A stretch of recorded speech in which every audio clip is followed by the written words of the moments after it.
Right now, somewhere in the world, a guy is staring at his phone, typing and deleting the same message for the 14th time. He's not bad looking, he's not broke, he's not even that boring. He just has absolutely no idea what he's doing. And the worst part, he thinks flirting is this mysterious, natural talent that some guys are just born with, like perfect pitch or a jawline. It's not. Flirting is a skill, and the reason you keep failing at it has nothing to do with how attractive you are. Let's get something straight first. Most guys think they're bad at flirting because they don't know what to say. Wrong. They're bad at flirting because they don't understand what flirting actually is. Here's what most guys think flirting is. Complimenting a woman until she likes you. Here's what flirting actually is. Playful tension. That's it. 2 words. Write them down if you have to. Playful.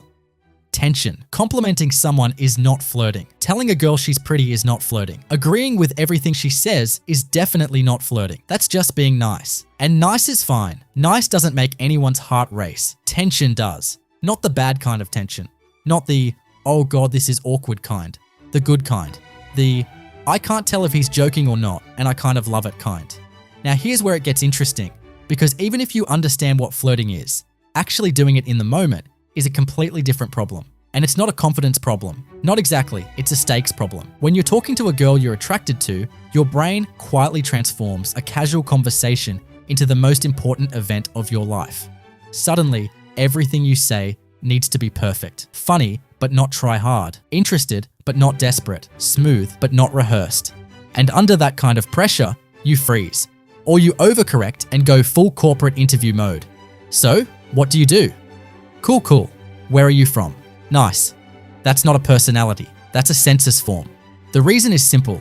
Your brain is trying to protect you from rejection. It figures that if you play it safe, she can't really reject you, just this bland, risk-free version of you. Which, by the way, she will absolutely reject.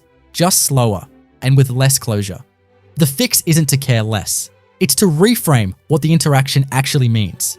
Here's the reframe that changes everything. Stop trying to impress her. Start trying to enjoy her. Those are completely different goals with completely different energy. Trying to impress someone makes you a performer. You're watching yourself, monitoring every word, waiting for approval. That energy is readable and it's uncomfortable to be around. Enjoying someone makes you present. You're actually listening, actually reacting, saying weird things because they occur to you, not because you calculated they'd land. That's where playfulness comes from, not from memorizing lines. From genuinely being in the moment enough to say something unexpected. And unexpected is the whole game. Predictable kills attraction. If she can finish your sentences, you're done. Okay, so practically, what does this look like? 3 things: teasing, challenging, and assuming. Teasing is light disagreement. She says she loves pineapple on pizza. You say, I don't know if we can be friends. It's not mean, it's not a compliment. It creates a little friction. Friction is interesting. Challenging is not rolling over. She says something slightly outrageous, and instead of laughing along to seem agreeable, you raise an eyebrow. You actually believe that. It signals you're not just nodding to be liked. People trust people who push back. Ironically, it makes you more attractive, not less. Assuming is the most underrated one. Instead of asking, do you want to get a drink sometime, which is a yes or no question with the weight of rejection attached, you say, we should get a drink sometime. Assumptive, confident, low pressure for her, high signal for you. None of these are tricks.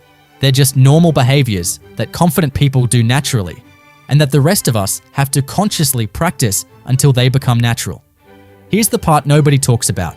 Most guys are bad at flirting not because they lack skill, but because they lack options.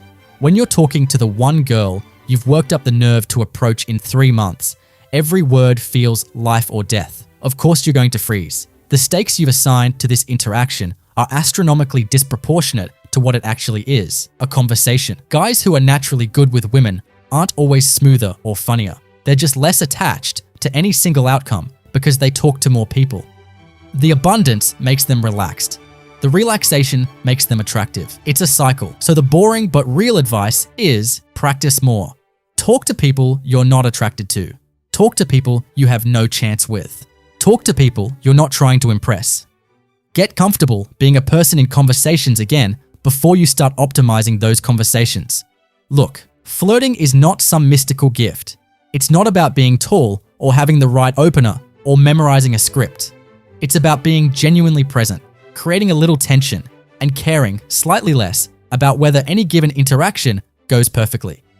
The guy who's good with women isn't running a perfect program. He's just not afraid of the output. You don't need to become a different person.